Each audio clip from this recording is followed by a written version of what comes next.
ടോയ്ലറ്റിൽ പോകുമ്പോഴോ അല്ലെങ്കിൽ മൂത്രമൊഴിക്കുന്ന സമയത്തൊക്കെ എന്തോ ഒരു കനം അല്ലെങ്കിൽ ഒരു അസ്വസ്ഥത താഴേക്ക് ഇറങ്ങി വരുന്നത് പോലെ തോന്നുക, മലബന്ധം ഉണ്ടാവുക, നടുവേദന ഉണ്ടാവുക, അതുപോലെ തന്നെ ഇടയ്ക്കിടയ്ക്ക് മൂത്രം ഒഴിക്കണം തോന്നുക, മൂത്രം ഒഴിക്കുമ്പോൾ തടസ്സം അനുഭവപ്പെടുക, അറിയാതെ മൂത്രം പോവുക എന്നിങ്ങനെയുള്ള ബുദ്ധിമുട്ടുകൾ അനുഭവിക്കുന്ന ഒരുപാട് സ്ത്രീകൾ നമുക്കിടയിലുണ്ട്. പലരും ഒ പിയിൽ വന്ന് ചോദിക്കാറുണ്ട്, എന്തുകൊണ്ടാണ് ഇങ്ങനെ നമുക്ക് ഒരു കനം അങ്ങനെ ഫീൽ ചെയ്യുന്നത്, എന്താണ് അതിൻ്റെ കാരണം, എന്താണ് അതിൻ്റെ എന്തെങ്കിലും ഒരു അസുഖമാണോ അതോ അല്ലെങ്കിൽ നോർമലായിട്ട് തോന്നുന്നതാണോ, അങ്ങനെ ഒരുപാട് സംശയങ്ങൾ നമ്മളോട് പല സ്ത്രീകളും വന്നിട്ട് ചോദിക്കാറുണ്ട്.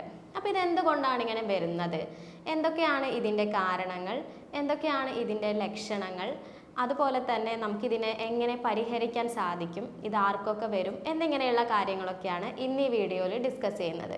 ഞാൻ doctor Sreekala, senior consultant, doctor Basil Soumya hospital, Pandikkad, Malappuram ജില്ല.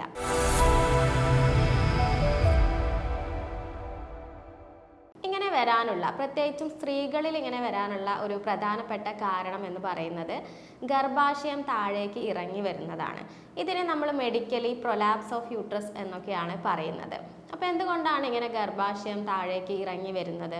ഇത് പ്രധാനമായും ഇപ്പം അടുത്ത് ഡെലിവറി കഴിഞ്ഞ, പ്രത്യേകിച്ച് ഒരു നോർമൽ ഡെലിവറി ഒക്കെ കഴിഞ്ഞ സ്ത്രീകളിലോ അല്ലെങ്കിൽ ആർത്തവ വിരാമം മെനോപോസ് ഒക്കെ കഴിഞ്ഞ സ്ത്രീകളിലോ ആണ് കൂടുതലായിട്ട് കണ്ടുവരുന്നത്. എന്നാലും ഏത് പ്രായക്കാരിലും ഇത് കണ്ടുവരുന്നുണ്ട്. അപ്പോൾ നമ്മുടെ ഗർഭാശയം അല്ലെങ്കിൽ യൂട്രസ് എന്ന് പറയുന്നത് നമ്മുടെ പെൽവിക് ക്യാവിറ്റിയിൽ അല്ലെങ്കിൽ രണ്ട് ഇടുപ്പെല്ലുകൾക്ക് ഇടയിലാണ് സ്ഥിതി ചെയ്യുന്നത്. ഇതിൻ്റെ മുൻവശത്തായിട്ട് നമ്മുടെ മൂത്രസഞ്ചി അല്ലെങ്കിൽ യൂറിനറി ബ്ലാഡർ ഉണ്ട്. തൊട്ട് ബാക്കിലായിട്ട് നമ്മുടെ വൻകുടലിൻ്റെ അഗ്രഭാഗമായിട്ടുള്ള മലാശയം അല്ലെങ്കിൽ റെക്റ്റം സ്ഥിതി ചെയ്യുന്നുണ്ട്. അപ്പോൾ ഇത് മൂന്നുമാണ് നമ്മുടെ ആ ഒരു പെൽവിക് ക്യാവിറ്റിയിൽ മെയിനായിട്ടുള്ള അവയവങ്ങൾ എന്ന് പറയുന്നത്. അപ്പോൾ നമ്മുടെ ആ ഒരു യൂട്രസ്, ആ ഒരു ഗർഭാശയത്തിനെ അവിടെ അങ്ങനെ ആ ഒരു പൊസിഷനിൽ നിർത്തുന്നത്, അതിനെ സപ്പോർട്ട് ചെയ്യുന്നത് അവിടെയുള്ള കുറച്ച് മസിൽസ് ആണ്. പെൽവിക് ഫ്ലോർ മസിൽസ് എന്നാണ് അതിനെ പറയുന്നത്. ലിവേറ്റർ ഏനെ പോലെയുള്ള മസിൽസ് ഒക്കെയാണ് അവിടെ ആ ഒരു യൂട്രസിനെ നമ്മളെ സപ്പോർട്ട് ചെയ്ത് നിർത്തുന്നത്. അതുകൂടാതെ കുറച്ച് ലിഗമെന്റ്സും അതിനെ സപ്പോർട്ട് ചെയ്യാനുണ്ട്.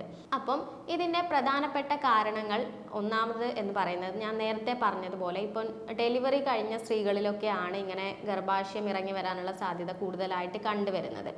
പ്രത്യേകിച്ചും അതൊരു കോംപ്ലിക്കേറ്റഡ് ആയിട്ടുള്ള പ്രസവമൊക്കെ ആണ് എന്നുണ്ടെങ്കിൽ, അതായത് ഒരു പ്രൊലോങ്ഡ് ലേബർ, കുറേ സമയം എടുത്തിട്ട് ഉള്ള പ്രസവമാണ്, അല്ലെങ്കിൽ കുട്ടി വലിയ കുട്ടിയാണ് എന്നുണ്ടെങ്കിലോ അങ്ങനെ എന്തെങ്കിലും ഒരു കോംപ്ലിക്കേഷൻസ് വന്നിട്ടുള്ള ഒരു പ്രസവമാണ് എന്നുണ്ടെങ്കിൽ ഇങ്ങനെ വരാനുള്ള സാധ്യത കുറച്ചുകൂടെ കൂടുതലാണ്. എന്നാൽ നോർമൽ ഡെലിവറിയിൽ മാത്രമല്ല, സിസേറിയൻ സെക്ഷനിലും ഇങ്ങനെ സംഭവിക്കാനുള്ള സാധ്യതകളുണ്ട്. പിന്നെ മറ്റൊരു കാരണം എന്ന് പറയുന്നത് ആർത്തവ വിരാമം അല്ലെങ്കിൽ മെനോപോസ് കഴിഞ്ഞ സ്ത്രീകളിൽ അവർക്ക് ഈസ്ട്രജൻ്റെ ഡെഫിഷ്യൻസി, ഈസ്ട്രജൻ എന്ന് പറഞ്ഞ ഹോർമോൺ കുറയാൻ കാരണമാകും ഈ മെനോപോസിന് ശേഷം. അപ്പോൾ ഈസ്ട്രജൻ ആണ് നമ്മുടെ മസിൽസിന് ഇൻറ്റഗ്രിറ്റി കൊടുക്കുന്നതും ടോൺ കൊടുക്കുന്നതും നമ്മുടെ മസിൽസിന് ഒരു ബലം കൊടുക്കുന്നത് ഈ ഈസ്ട്രജൻ പറഞ്ഞ ആ ഒരു ഹോർമോണാണ്. അപ്പോൾ ഈ ഈസ്ട്രജൻ കുറയുന്ന സമയത്ത് എന്താണ് സംഭവിക്കുക എന്ന് വെച്ചാൽ അവിടെയുള്ള മസിൽസിന് ബലക്ഷയം സംഭവിക്കുകയും അങ്ങനെ നമ്മുടെ ഗർഭാശയം ഇറങ്ങി വരാനുള്ള സാധ്യത കൂടുതലായിട്ട് കണ്ടുവരുന്നുണ്ട്. മറ്റൊരു കാരണം എന്ന് പറയുന്നത് അമിതവണ്ണം അല്ലെങ്കിൽ ഒബീസിറ്റിയാണ്. അതുകൂടാതെ നമ്മുടെ സെർവിക്സ് അല്ലെങ്കിൽ നമ്മുടെ യോനിയിലൊക്കെ ഉണ്ടാകുന്ന മുഴകൾ, ഗർഭാശയത്തിലൊക്കെ ഉണ്ടാകുന്ന മുഴകളൊക്കെ ഇതിൻ്റെ മറ്റൊരു കാരണമാണ്. കൂടാതെ ന്യൂറോളജിക്കൽ ആയിട്ടുള്ള കണ്ടീഷൻസ്, അതായത് നമ്മുടെ നട്ടെല്ലിനൊക്കെ എന്തെങ്കിലും പ്രശ്നങ്ങളൊക്കെ സംഭവിച്ചാലും ഇങ്ങനെ വരാനുള്ള സാധ്യതയുണ്ട്. കൂടാതെ ചില ആളുകൾക്കാണ് എന്നുണ്ടെങ്കിൽ ജന്മന അവർക്ക് ജനിക്കുമ്പോൾ ഇൻബോൺ ആയി തന്നെ ബൈ ബർത്ത് ആയിട്ട് തന്നെ ഇങ്ങനെയുള്ള ബുദ്ധിമുട്ടുകൾ ഉണ്ടാവാൻ സാധ്യതയുണ്ട്. ഹെർണിയൊക്കെ ഉള്ളവരിലും ചിലപ്പോൾ ഇങ്ങനെ കാണാനുള്ള സാധ്യത കൂടുതലാണ്. അപ്പോൾ ഞാൻ പറഞ്ഞു, നമ്മുടെ പെൽവിക് ഫ്ലോർ മസിൽസിൻ്റെയും ഒക്കെ വീക്ക്നെസ് കൊണ്ടാണ്, ബലക്ഷയം കൊണ്ടാണ് ഇങ്ങനെ സംഭവിക്കുന്നത്. അപ്പോൾ ഗർഭാശയം മാത്രമൊന്നുമല്ല, നമ്മുടെ മൂത്രസഞ്ചിയും ഇറങ്ങി വരാനുള്ള സാധ്യത ഉണ്ട്. അതുപോലെ തന്നെ നമ്മുടെ മലാശയം ഇറങ്ങി വരാനുള്ള സാധ്യത ഉണ്ട്. റെക്ടോസീൽ എന്നാണ് നമ്മൾ അതിനെ പറയുന്നത്. അപ്പോൾ എന്തൊക്കെയാണ് ഇതിൻ്റെ പ്രധാനപ്പെട്ട ലക്ഷണങ്ങൾ എന്ന് നമുക്ക് നോക്കാം. പ്രധാനമായും നമുക്ക് ഒ പിയിലൊക്കെ വരുമ്പം സ്ത്രീകൾ പറയുന്ന ഒരു കാര്യം എന്താണെന്ന് വെച്ചാൽ അവർക്ക് നമ്മൾ മൂത്രമൊഴിക്കാൻ പോകുന്ന സമയത്തോ അല്ലെങ്കിൽ ടോയ്ലറ്റിലൊക്കെ പോകുന്ന സമയത്ത് എന്തോ ഒരു കനം അല്ലെങ്കിൽ എന്തോ ഒരു അസ്വസ്ഥത താഴേക്ക് ഇങ്ങനെ ഇറങ്ങി വരുന്നത് പോലെ അവർക്ക് അനുഭവപ്പെടാറുണ്ട്. ചില ആളുകൾക്ക് നമ്മൾ കൂടുതൽ ചോദിച്ച് അന്വേഷിക്കുമ്പോഴായിരിക്കും മനസ്സിലാകുന്നത് അവർക്ക് യൂറിനേഷൻ അല്ലെങ്കിൽ മൂത്രം ഒഴിക്കുന്ന സമയത്ത് എന്തോ ഒരു മാസ്, എന്തോ ഒരു തടിപ്പ് പുറത്തേക്ക് വരുന്നുണ്ട് നമ്മുടെ യോനിയിലൂടെ. അത് നമ്മൾ പുഷ് ചെയ്ത് ഉള്ളിലേക്ക് ആക്കിയാൽ മാത്രമേ അവർക്ക് മൂത്രം ഒഴിക്കാൻ പറ്റുന്നുള്ളൂ. അങ്ങനെയുള്ള ബുദ്ധിമുട്ടുകളൊക്കെ നമ്മൾ കൂടുതൽ ഒന്ന് അന്വേഷിക്കുമ്പോഴായിരിക്കും അവർ അങ്ങനെയുള്ള ബുദ്ധിമുട്ടുകളൊക്കെ പറയുന്നത്.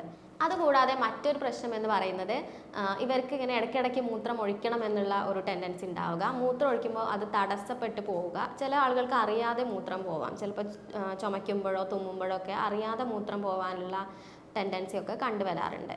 ഇനി കുടലിറക്കം ഉണ്ടെങ്കിൽ, നമ്മൾ നേരത്തെ പറഞ്ഞ പോലെ മലാശയം കൂടി അതിൻ്റെ കൂടെ ഇറങ്ങി വരുന്നുണ്ടെങ്കിൽ മലബന്ധം ഉണ്ടാവാനുള്ള സാധ്യത ഉണ്ട്. അപ്പോൾ ഇതൊക്കെയാണ് ഇതിൻ്റെ പ്രധാനപ്പെട്ട ലക്ഷണങ്ങൾ എന്ന് പറയുന്നത്. പിന്നെ ഇതിങ്ങനെ താഴ്ന്ന് വന്ന് അവിടെ ഒരു ഒബ്സ്ട്രക്ഷൻ ഉണ്ടാക്കുന്നത് കൊണ്ട്, ഒരു തടസ്സം ഉണ്ടാക്കുന്നത് കൊണ്ട് ചിലപ്പോൾ അവിടെ രക്തക്കുഴലുകൾക്ക് ഒരു തടസ്സം വന്ന് അവിടെ വ്രണങ്ങൾ ഉണ്ടാവാനും അതുപോലെ ബ്ലീഡിങ് ഉണ്ടാവാനും വേറെ ഡിസ്ചാർജസ് ഒക്കെ വരാനൊക്കെ കാരണമാകുന്നുണ്ട്. അപ്പോൾ നമ്മുടെ ഈ യൂട്രൈൻ പ്രൊലാപ്സ് നമുക്ക് സർജറി തന്നെ ചെയ്യേണ്ട ആവശ്യമുണ്ടോ, നമുക്കിത് മരുന്നെടുത്ത് മാറ്റാൻ പറ്റുമോ, അല്ലെങ്കിൽ വേറെ എന്തെങ്കിലും എക്സസൈസിലൂടെയൊക്കെ നമുക്ക് മാറ്റാൻ പറ്റുമോ എന്നുള്ളത് നമുക്ക് നോക്കാം.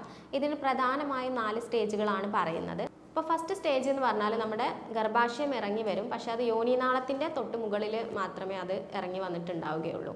എന്നാൽ സെക്കൻഡ് സ്റ്റേജിൽ എത്തുമ്പോഴേക്കും അത് നമ്മുടെ വജൈനയ്ക്കൊപ്പം അല്ലെങ്കിൽ യോനിക്കൊപ്പം നമ്മുടെ ഗർഭാശയം വന്ന് നിൽക്കുന്നുണ്ടായിരിക്കും.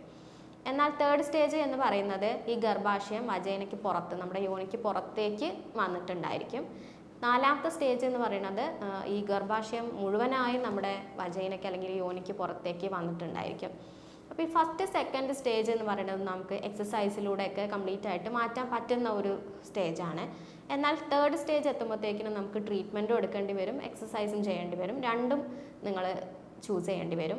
എന്നാൽ 4th സ്റ്റേജ് എന്ന് പറയുന്നത് കംപ്ലീറ്റ് ആയിട്ടും സർജിക്കൽ ആയിട്ടുള്ള സ്റ്റേജാണ്. അത് നമുക്ക് എക്സസൈസിലൂടെ ഒന്നും ഒരിക്കലും കംപ്ലീറ്റ് ആയിട്ട് മാറ്റാൻ പറ്റില്ല, സർജറി തന്നെ ചെയ്യേണ്ടി വരും. അപ്പം നമുക്ക് ഈ ഫസ്റ്റ് സെക്കൻഡ് സ്റ്റേജിലൊക്കെയാണ് നിങ്ങൾക്ക് ഉള്ളതെന്നുണ്ടെങ്കിലും തേർഡ് സ്റ്റേജിലൊക്കെയാണ് എന്നുണ്ടെങ്കിലും നിങ്ങൾക്ക് ചെയ്യാൻ പറ്റുന്ന ഒരു എക്സസൈസ് ആണ് ഞാൻ പറയുന്നത്. അതിന് നമ്മൾ പെൽവിക് ഫ്ലോർ എക്സസൈസ് അല്ലെങ്കിൽ കീഗൽ എക്സസൈസ് എന്നുള്ളതാണ് പറയുന്നത്. അപ്പോൾ ഇതെങ്ങനെയാണ് ചെയ്യാന്ന് വെച്ചാൽ, നിങ്ങൾക്കിത് എത്രയധികം ഈ എക്സസൈസ് നിങ്ങൾ ചെയ്യുന്നുവോ അത്രയും നല്ലതാണ് എന്നുള്ളതാണ്. അതുകൂടാതെ നിങ്ങളിപ്പം ഡെലിവറി കഴിഞ്ഞിരിക്കുന്ന ഒരു ആളുകൾക്കാണ് എന്നുണ്ടെങ്കിൽ ഇത് ചെയ്യുന്നത് വളരെ നല്ലതാണ്. നിങ്ങൾക്ക് ഇങ്ങനെ ഗർഭാശയം ഇറങ്ങി വരുന്നതിനെ പ്രതിരോധിക്കാനും അത്തരത്തിലുള്ള ബുദ്ധിമുട്ടുകൾ ഒഴിവാക്കാനും ഈ എക്സസൈസ് ചെയ്യുന്നതിലൂടെ നിങ്ങൾക്ക് സാധിക്കും. അപ്പോൾ ഇതിൻ്റെ ഒരു മെക്കാനിസം അല്ലെങ്കിൽ ഒരു ടെക്നിക്ക് എങ്ങനെയാണെന്ന് വെച്ചാൽ, നമ്മൾ മൂത്രം ഒഴിക്കുന്ന സമയത്ത്, നമ്മൾ മൂത്രം പോകുന്ന സമയത്ത് പകുതിക്ക് വെച്ച് നമ്മൾ അതിനെ പിടിച്ച് വെക്കുക, ഹോൾഡ് ചെയ്ത് വെക്കുക. അങ്ങനെ കുറച്ച് ഒരു സെക്കൻഡ്സ് ഹോൾഡ് ചെയ്തിട്ട് പിന്നെ അത് റിലാക്സ് ചെയ്തിട്ട് വിടുക. അപ്പോൾ നമ്മൾ ആ ഹോൾഡ് ചെയ്ത് വെക്കുന്ന സമയത്ത് പിടിച്ച് വെക്കുമ്പം അവിടെയുള്ള മസിൽസ് ഒന്ന് കൺട്രാക്റ്റ് ചെയ്യും, ഒന്ന് ചുരുങ്ങും. പിന്നെ നമ്മൾ റിലാക്സ് ചെയ്യുമ്പം അവിടെയുള്ള മസിൽസ് റിലാക്സ് ആവും. അപ്പോൾ ഈ ഒരു ടെക്നിക്കാണ് നമ്മളിവിടെ ഉപയോഗിക്കുന്നത്. അതായത് നിങ്ങൾക്ക് ഈ ഒരു എക്സസൈസ് എപ്പോൾ വേണമെങ്കിലും ചെയ്യാം. അങ്ങനെ ഒരു ടൈം അല്ലെങ്കിൽ അങ്ങനെ ഒരു പൊസിഷൻ അങ്ങനെയൊന്നുമില്ല. നിങ്ങൾക്ക് ഇരുന്നിട്ട് ചെയ്യാം, കിടന്നിട്ട് ചെയ്യാം, അല്ലെങ്കിൽ ഇപ്പോൾ നിങ്ങൾ ആരെങ്കിലും കോൾ ചെയ്യുകയാണ്, ഫോണിൽ വിളിച്ചുകൊണ്ടിരിക്കുകയാണ്, ആ സമയത്തൊക്കെ നിങ്ങൾക്ക് ഈ എക്സസൈസ് ചെയ്യാവുന്നതാണ്. അപ്പോൾ ഈ ഒരു എക്സസൈസ് നിങ്ങളുടെ പെൽവിക് ഫ്ലോർ മസിൽസിനെ ബലപ്പെടുത്താനും അതുവഴി ഈ ഒരു പ്രൊലാപ്സ്, ഗർഭാശയം ഇറങ്ങിയൊക്കെ വരുന്നതിനെ പ്രതിരോധിക്കാനും സഹായിക്കുന്ന ഒരു എക്സസൈസാണ്. അപ്പോൾ ഇതിൽ നിങ്ങൾ ഫസ്റ്റ് ചെയ്യേണ്ടത്, ആദ്യം നിങ്ങളൊരു കംഫർട്ടബിൾ ആയിട്ടുള്ള ഒരു പൊസിഷനിൽ ഇരിക്കുക. അത് നിങ്ങൾക്ക് കിടന്നിട്ടാവാം, ഇരുന്നിട്ടാവാം. അപ്പോൾ നിങ്ങൾക്ക് ഏതാണോ കംഫർട്ടബിൾ ആ ഒരു പൊസിഷനിൽ ഇരിക്കുക. അതിനുശേഷം ഒരു ഡീപ്പ് ബ്രത്ത് എടുക്കുക, ഉള്ളിലേക്കൊരു ദീർഘശ്വാസം എടുക്കുക. അതിനുശേഷം നിങ്ങളുടെ അടിവയറിൻ്റെ ഭാഗം ഉള്ളിലേക്ക് ടൈറ്റ് ചെയ്തിട്ട് പിടിക്കുക. ഞാൻ നേരത്തെ പറഞ്ഞതുപോലെ മൂത്രം ഒഴിക്കുമ്പോൾ നമ്മൾ പകുതിക്ക് വെച്ച് എങ്ങനെയാണ് പിടിച്ചു നിർത്തുന്നത്, അതുപോലെ അടിവയറിലെ മസിൽസ് എല്ലാം ഉള്ളിലേക്ക് ഇങ്ങനെ ടൈറ്റ് ചെയ്തിട്ട് പിടിക്കുക. ഇങ്ങനെ നിങ്ങൾ ഒരു 8 to 10 സെക്കൻഡ് ഉള്ളിൽ നിങ്ങൾ കൗണ്ട് ചെയ്താൽ മതി. 1 മുതൽ 8 വരെ അല്ലെങ്കിൽ 1 മുതൽ 10 വരെ നിങ്ങൾ ഉള്ളിൽ എണ്ണുക. അങ്ങനെ ഒരു 10 സെക്കൻഡ് നിങ്ങൾ ഉള്ളിലേക്ക് ടൈറ്റ് ചെയ്ത് പിടിക്കുക. എന്നിട്ട് അതിനെ റിലാക്സ് ചെയ്തിട്ട് വിടുക. ഇത് നിങ്ങളൊരു 8 പ്രാവശ്യം ചെയ്യുക. ഇത് നിങ്ങൾക്ക് രാവിലെ 8 പ്രാവശ്യം ചെയ്യുക, ഉച്ചയ്ക്ക് 8 പ്രാവശ്യം ചെയ്യുക, രാത്രിയും 8 പ്രാവശ്യം ചെയ്യുക. ഫസ്റ്റ് തുടങ്ങുമ്പോൾ നിങ്ങൾ 8 പ്രാവശ്യം ചെയ്യുക. പിന്നെ അതിൻ്റെ എണ്ണം കൂട്ടി കൊണ്ടുവരിക. പിന്നെ 10 ആക്കാം, പിന്നെ 15, 20 അങ്ങനെ അതിൻ്റെ എണ്ണം കൂട്ടി കൊണ്ടുവരിക ആണ് വേണ്ടത്.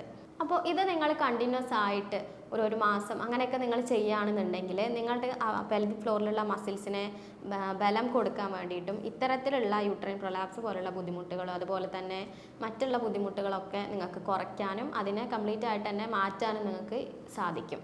അപ്പോൾ ഈ കാര്യങ്ങളൊക്കെയാണ് നിങ്ങൾ ശ്രദ്ധിക്കേണ്ടത്.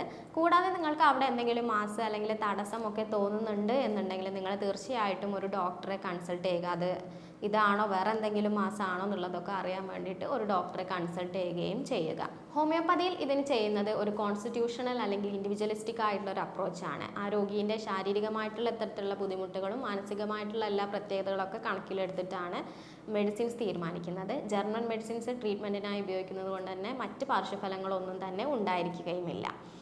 അപ്പോൾ ഇതുമായി ബന്ധപ്പെട്ട് നിങ്ങൾക്ക് എന്തെങ്കിലും സംശയങ്ങളൊക്കെ ഉണ്ടെങ്കിൽ വാട്സപ്പ് നമ്പർ കൊടുക്കുന്നുണ്ട്, അതിൽ നിങ്ങൾക്ക് എന്നെ കോൺടാക്റ്റ് ചെയ്യാവുന്നതാണ്. സ്നേഹത്തോടെ doctor Sreekala, senior consultant, doctor Basil Soumya hospital, Pandikkad, Malappuram ജില്ല.